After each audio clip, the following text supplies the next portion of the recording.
I stumbled across the World Economic Global Risk Report for 2023. Found some very interesting stuff, and I think all of you will find it interesting as well.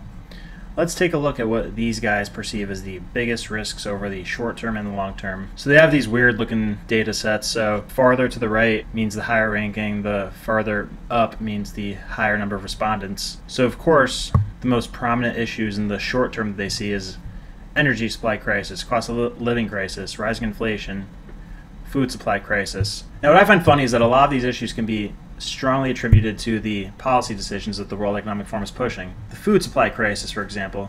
The president or prime minister or whatever of the Netherlands is not letting farmers farm in the second biggest agriculture exporter in the world. Rising inflation, cost of living crisis, same thing.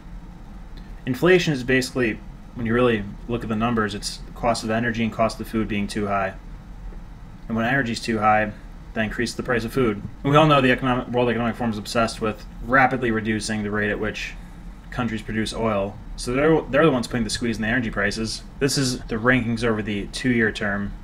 Cost of living, natural disasters and extreme weather events, geoeconomic confrontation, failure to mitigate climate change, erosion of social cohesion and societal polarization. I bet they would love that. Large-scale environmental damage incidents, failure of climate change adaptation, widespread cybercrime and cyber insecurity, natural resource crisis, and large-scale involuntary migration. Now here's the rankings over the 10-year period. Heavy with the climate stuff. So number 1, failure to mitigate climate change.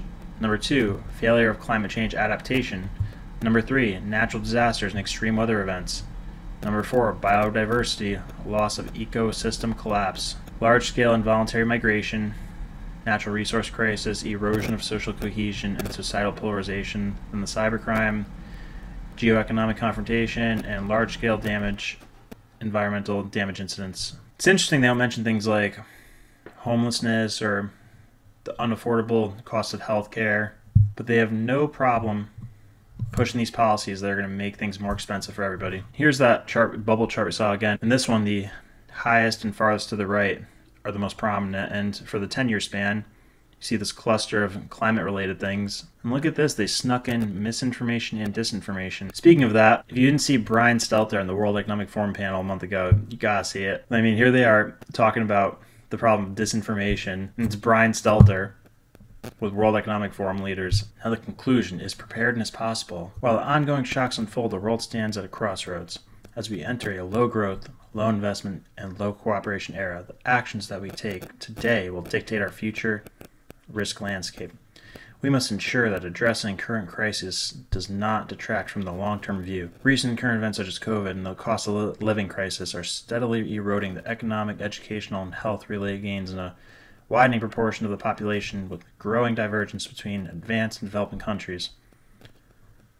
This in turn is interacting with a multiplicity of environmental and geopolitical risks, climate change, ecosystem collapse, multi-domain conflicts, to further threaten the security and stability of societies around the world. Improving risk identification and foresight, a wide range of disciplines aim to gather intelligence about the future, ranging from economics, business management, investment funds, and insurance to urban planning, climatology, virology, and civil protection. But the track record around the use of foresight to enhance risk mitigation efforts remain mixed. The underestimation, and therefore lack of preparedness, for emerging macro risks like gray rhinos and black swans, never heard the gray rhino saying before, reflect challenges posed by high levels of uncertainty and low levels of information, conflicting data, and cognitive bias. So yeah, this is a lot of blah blah blah, but gives you a pretty clear look inside the minds of what the WEF is thinking, and I think that's important because unfortunately they're the ones pulling the levers on which direction the world goes in right now. Let me know what you think.